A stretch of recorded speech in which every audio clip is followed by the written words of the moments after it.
तो मैं भाई फरीदाबाद देख सकते हैं। फरीदाबाद के तमाम दिग्गज कांग्रेसी नेता दिखाई पड़ रहे हैं। इधर लखन कुमार टिंगला, विजय प्रताप सिंह, विधायक नीरज शर्मा, शारदा राठौर जी, ललित नागर जी, और देखें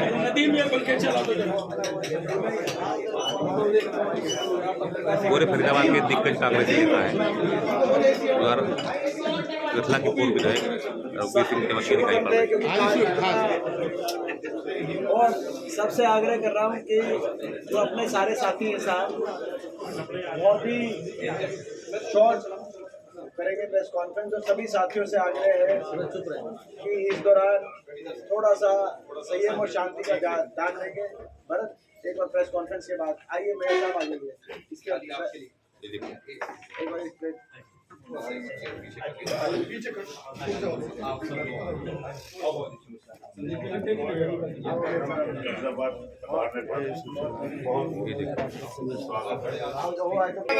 देख सकते हैं।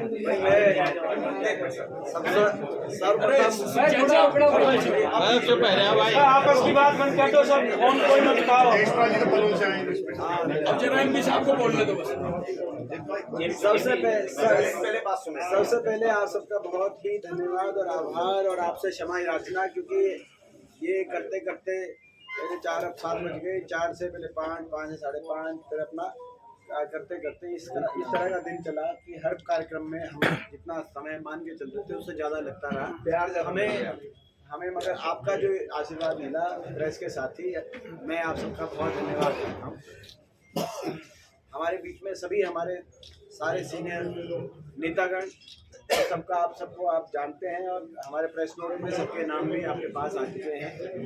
मैं एक का नाम नहीं ले रहा हूँ, लेंगे किस क्रम में लेंगे, नहीं आप समय बचाने के लिए सारा फरीदाबाद का परिवार आपके समक्ष उपस्थित है। देखिए, आज 2-3 मुद्दे ज्वलंत मुद्दों के रूप में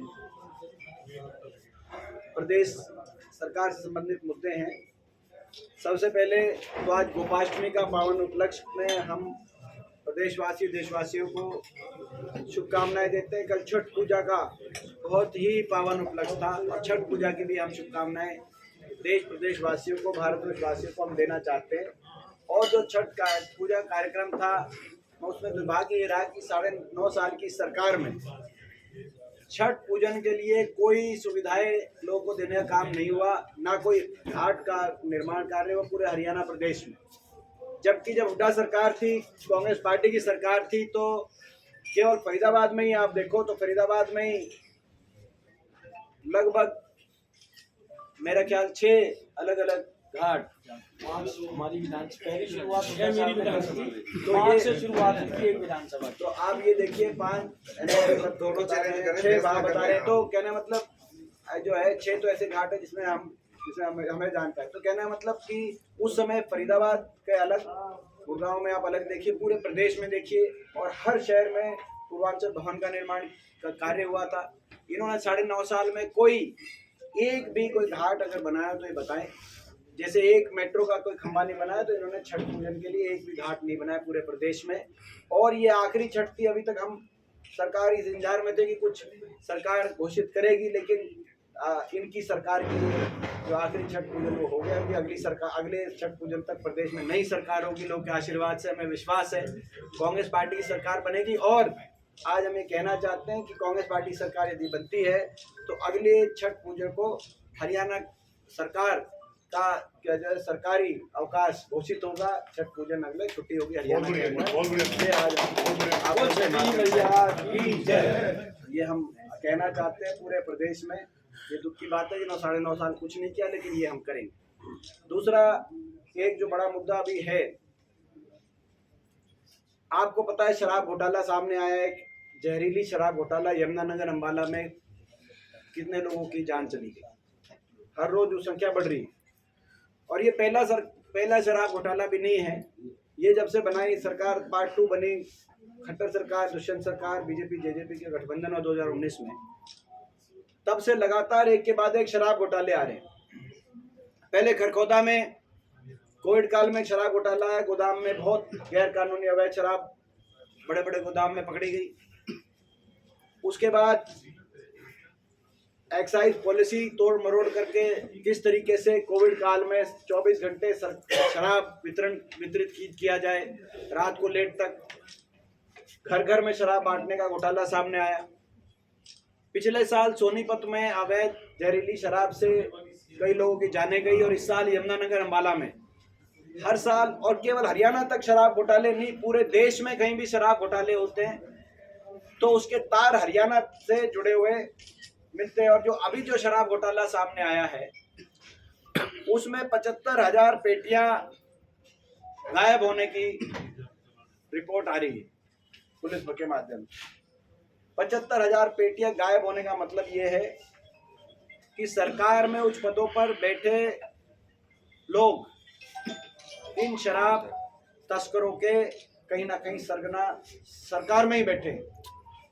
सब बिना सरकारी संरक्षण के इतने बड़े स्तर पे आप स्तर देखिए कि पूरे देश के शराब घोटालों का केंद्र हरियाणा बन गया है। हरियाणा जो देश में नशे में नंबर 1 हो गया, ओवरडोज रिलेटेड डेथ में हरियाणा देश में नंबर 1 पिछले साल आया, और जहरीली शराब से रिलेटेड डेथ में भी हरियाणा देश में नंबर 1 आया। तो ये शराब के जो घोटाले चल रहे हैं, तो घोटाले खेल चल रहे हैं हरियाणा में, सब जानते हैं क्यों चल रहे हैं। और हमारी मांग है कि उप मुख्यमंत्री तुरंत इस्तीफा दें, उनका महकमा है, और मुख्यमंत्री भी इसकी जिम्मेदारी लें। जब तक उप मुख्यमंत्री बैठे हैं अपनी कुर्सी पे तब तक इस पर निष्पक्ष जांच होना संभव नहीं है। और हम ये भी कहना चाहते हैं कि जो गठबंधन है बीजेपी जेजेपी का, ये गठबंधन लोगों को बताने के लिए कहा गया कि जेजेपी पार्टी ने कहा, घोषित किया, केंद्रीय गृह मंत्री अमित शाह के घर पे ये घोषित हुआ कि समर्थन जेजेपी ने दे दिया 2 शर्तों पे, 5100 बुढ़ापा पेंशन और 75% हरियाणवी मूल युवाओं को हरियाणा के निजी रोजगार में निजी कंपनियों में आरक्षण। बोला ये इन 2 कंडीशन पे हमने समर्थन दे दिया और बीजेपी ने मान ली। अमित शाह जी के एक तरफ खट्टर साहब थे, एक तरफ दुष्यंत चौटाला, सरकार की फॉर्मेशन हो गई 2019 के चुनाव के तुरंत बाद। तभी हमने कह दिया था ये दोनों ढकोसले केवल भ्रष्टाचार करने की छूट के आधार पर समझौता हुआ है, केवल भ्रष्टाचार की अपनी फाइलें बंद कराने के लिए समझौता हुआ है जो फाइलें चल रही थी, और आगे भ्रष्टाचार कैसे किया जाए, बीजेपी जेजेपी आपस में मिलकर कैसे लूटें डबल इंजन से। डबल इंजन की लूट है हरियाणा में, ये समझौता का आधार था। आज हमारी बात साबित हो गई है, ना तो 5100 पेंशन आई 4.5 साल के बाद, और ना ही ये 75% का कोई कानून बन पाया। एक ऐसा कानून बनाया जो लागू नहीं हो सकता था, कोर्ट में चैलेंज होकर कोर्ट ने उसको खारिज करने का काम किया। ना कानून ठीक बनाया, ना उसकी पैरवी मन से करी। कुल मिलाकर ढकोसला, लोगों को झुंझुना, असली समझौता था भ्रष्टाचार का समझौता, हरियाणा में भ्रष्टाचार करने का समझौता। इस समझौते की पोल जेजेपी के विधायक राम कुमार गौतम जी ने ही खोल दी थी कि उन्होंने प्रदेश के सामने कह दिया था कि महकमे लेकर खोपर एकला जीमने लग रहा है। उस दिन स्पष्ट हो गया था कि क्या कोई कौन सी जिम्मेवारी चल रही थी। इससे खुला भ्रष्टाचार का केस मैं समझता हूँ देश के इतिहास में शायद नहीं हो। तो ये स्थिति हरियाणा में एक बड़ी बात। जहाँ तक फरीदाबाद की बात है, फरीदाबाद की बात कह के अपनी फरीदाबाद में हमारी मांग बार बार हम करना चाहते हैं। हम हर बार लगातार पिछले 1.5 साल से 2 साल से मांग कर रहे हैं, मगर ये अपने हार के डर से भारतीय जनता पार्टी ने फरीदाबाद वासियों को नरकीय जीवन जीने पे मजबूर करने का काम किया है। हम लगातार पिछले 1.5-2 साल से कह रहे हैं कि एक मौलिक प्रजातांत्रिक अधिकार निगम चुनाव, देश का कौन सा वो हिस्सा है जहां निगम चुनाव नहीं किए जा रहे। इस देश में प्रजातंत्र लागू है और निगम चुनाव हो रहे, लेकिन फरीदाबाद, गुड़गांव, ये जो निगम है इनमें चुनाव सरकार कराना नहीं चाहती। हमने पहले कहा था इनकी नियत नहीं है, हार के डर से बदलना। तो हमारी मांग है, आज भी मांग करना चाहते हैं, हम चुनौती देते हैं सरकार को, सरकार निगम चुनाव कराए, लेकिन हमें लगता है कि इन्होंने मन बना लिया। दुख की बात है जिसकी वजह से आज इतना नुकसान हो रहा है। इसके साथ साथ फरीदाबाद में कुछ जो मुख्य मामले हैं, 9 साल बीजेपी के मुख्यमंत्री से 9 साल फरीदाबाद बेहाल। वैसे तो बेहाल फरीदाबाद ही नहीं, फरीदाबाद में जो कहते हैं कि भाई जो जैसे जब शेयरिंग होते हैं तो जल, थल और वायु, तो यहाँ भी वही स्थिति है। जल, थल और वायु सब कुछ बेहाली का आलम है। पहला मैं शुरू करता हूँ फरीदाबाद। हम पूछना चाहते हैं कि फरीदाबाद देश का सबसे ज्यादा प्रदूषित शहर क्यों बना, और हरियाणा देश का और दुनिया का सबसे प्रदूषित प्रदेश क्यों बना? हमें सवाल पूछना चाहते हैं। आपने देखा 23 सबसे प्रदूषित शहरों में से 9 हरियाणा के, और सबसे बीच में फरीदाबाद देश में सबसे ज्यादा, और ये दुनिया में भी सबसे ज्यादा। हमारे बच्चों को इतना प्रदूषण लेने पे ये सरकार क्यों मजबूर कर रही है, और किसकी जवाबदेही बनती है? पहला सवाल। दूसरा, फरीदाबाद स्मार्ट सिटी का क्या हुआ? स्मार्ट सिटी के नाम पर केवल 3 किलोमीटर सड़क क्यों? तीसरा, Palwal metro, Faridabad metro, Gurgaon metro, orbital metro, जाने क्या क्या, इन सब का क्या हुआ? और इन मेट्रो का क्या हुआ? और मेट्रो के साथ साथ हम सरकार से सवाल पूछते हैं कि हम 10 साल के बाद, इस सरकार कार्यकाल के बाद, हम एक मेट्रो का खंभा ढूंढ रहे हैं। सरकार बताए कि वो खंभा कहाँ इन्होंने बनवाया। एक खंभा खट्टर साहब के नाम से कहीं बना हो, मेट्रो कहीं आगे बढ़ी। 200 करोड़ के निगम घोटालों के जिम्मेदार लोगों पे अभी तक कार्रवाई क्यों नहीं हुई? उसकी जांच को सिरे तक क्यों नहीं पहुंचाया गया? क्योंकि वो भी राजनीतिक संरक्षण में घोटाले किए जा रहे थे, केवल अधिकारी तक सीमित नहीं थे, जैसा आप जानते हो। IMT फरीदाबाद की मूलभूत सुविधाओं के अभाव पे में कोई मदर यूनिट नहीं आई, ऐसा क्यों? वैसे तो इंडस्ट्री पूरे हरियाणा में नहीं आई, इसीलिए हरियाणा बेरोजगारी में नंबर 1 बन गया। जो निवेश में नंबर 1 था हरियाणा 2014 में, 2013 में, 12 में, 3 साल तक लगातार प्लानिंग कमीशन के अनुसार हरियाणा इन्वेस्टमेंट में नंबर 1 था। गुजरात से 3 से 5 गुना पर कैपिटल इन्वेस्टमेंट हरियाणा में थी उस समय, लेकिन आज इन्वेस्टमेंट आई नहीं। IMT फरीदाबाद में भी कोई इन्वेस्टमेंट नहीं आई। लचर कानून व्यवस्था की स्थिति क्यों? आज कॉलोनियों में फरीदाबाद में आप देखिए, कहीं नशे की स्थिति आ रही है, कहीं अपराध की स्थिति आ रही है। ऐसा क्यों हो गया? डंपिंग यार्ड, कूड़ा घर के कारण गंभीर बीमारियों का जन्म क्यों हुआ? ये हमारे सवाल है सरकार से, हम पूछना चाहते हैं।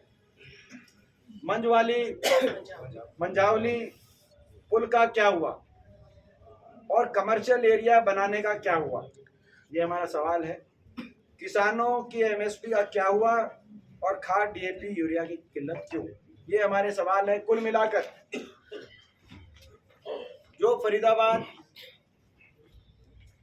को हम एशिया के एक इंडस्ट्रियल सेंटर के रूप में देखना चाहते थे, एक फरीदाबाद को ग्लोबल सिटी के रूप में निर्मित किया जाए, ये सोच कांग्रेस पार्टी की, हुड्डा सरकार की सोच रही थी, और उस सोच को लेकर हमने कार्य किए।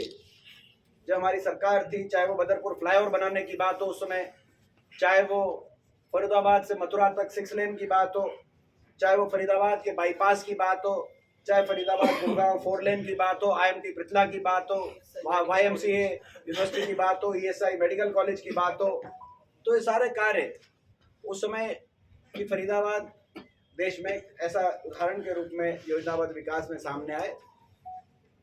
लेकिन आज वही फरीदाबाद, उसको एक जो ग्लोबल सिटी का रूप हमारी सरकार के समय मिला था, जो कबाड़ सिटी बनाने का काम ये सरकार कर रही है। आज ना तो सफाई व्यवस्था है, आप देखिए गंदगी के ढेर लगे हुए हैं, ना कोई सड़क, कहीं से आप निकल जाओ, आप सड़कों की स्थिति देखो, आज फरीदाबाद की सड़कों की स्थिति अगर कोई देख ले तो उसको यकीन ना हो कि एनसीआर के अंदर, ये शहर भी एनसीआर के अंदर है, ये स्थिति आ गई। तो हमें फरीदाबाद को लेकर भी जो हमने सवाल पूछे सरकार से, इसमें जल थल, क्योंकि आपने देखा जल से संबंधित चाहे वाटर सप्लाई हो चाहे सीवरेज हो, थल से संबंधित भी चाहे सड़कें हो चाहे सफाई की व्यवस्था हो, और वायु, जल थल और वायु, ये आज सरकार बड़ी, जैसे कहते हैं कि जो है आपने देखा होगा कि जब ये जो सिगरेट वगैरह होती है, सिगरेट बीड़ी, उसमें ऐड लगी होती है कि भाई ये स्वास्थ्य के लिए हानिकारक है। ये सरकार फरीदाबाद वासियों के लिए हानिकारक है और हानिकारक साबित हुई, और इसीलिए इस डर से ना ये चुनाव करा रहे नगर निगम के, बार बार हमारी चुनौती के बाद, बार बार हमारी चैलेंज के बाद, और फरीदाबाद वासियों को नरके जीवन पे मजबूर कर रहे। तो आज हम दोबारा से उस मांग को रखते हुए ये जो 9 सवाल आपसे, और साथ में प्रदूषण का सवाल, ये जो प्रदूषण का है ये महत्वपूर्ण मामला है। इसमें मैं एक बात और कह के अपनी बात समाप्त करता हूँ। प्रदूषण के मामले में हम लोग मिलकर ये लड़ाई लड़ रहे हैं प्रदूषण की। प्रदूषण में 2017 में मैंने खुद एक प्राइवेट मेंबर बिल में लेके आया था देश की संसद में। आज मैं सरकार से दोबारा अपील करता हूँ उस प्राइवेट मेंबर बिल को ये सरकार कंसिडर करे। उसमें एक ही, जैसे एनसीआर प्लानिंग बोर्ड को बजट मिलता है, मैंने यही उस प्राइवेट मेंबर बिल में कहा था कि शुद्ध वायु बोर्ड का गठन हो, राष्ट्रीय शुद्ध वायु बोर्ड, और उसको बजट मिले, और उसके मेंबर जैसे एनसीआर प्लानिंग बोर्ड के सारे चीफ मिनिस्टर मेंबर होते हैं, यूपी, हरियाणा, दिल्ली, राजस्थान के, ऐसे ही ये प्रभावित राज्यों के सारे मुख्यमंत्री उसके मेंबर हों। उसकी लगातार बैठक हो, कोई ये नहीं हो कि भाई जो अभी ये सीजन, जो प्रदूषण का सीजन है, उस समय सारे जागे और एक दूसरे को ब्लेम करें, पंजाब हरियाणा को, हरियाणा दिल्ली को, और ये हर साल इस तरीके से, और हम अपनी अगली पीढ़ी के से अपनी जिम्मेदारी से पीछे हटे, उनको दिन में 20 से 30 सिगरेट जितना प्रदूषण लेने पे हम मजबूर करें, और हम कुछ, तो ये मैं कहना चाहता हूँ सरकार उस बिल को टेकअप करे। ये लड़ाई हम यहाँ पे लड़ रहे हैं जो है प्रदूषण को लेकर, सारे एनसीआर में लड़ रहे हैं, पूरे हरियाणा में लड़ रहे हैं, और हम संकल्प लेते हैं कि कांग्रेस पार्टी की सरकार हरियाणा में बनेगी तो हम हरियाणा में ये निश्चित करेंगे कि हरियाणा देश का सबसे प्रदूषण रहित वातावरण हम अपने हरियाणा वासियों को दें। ये हमारा संकल्प है, इस संकल्प के लिए हम लड़ाई लड़ते रहें। तो ये हमारे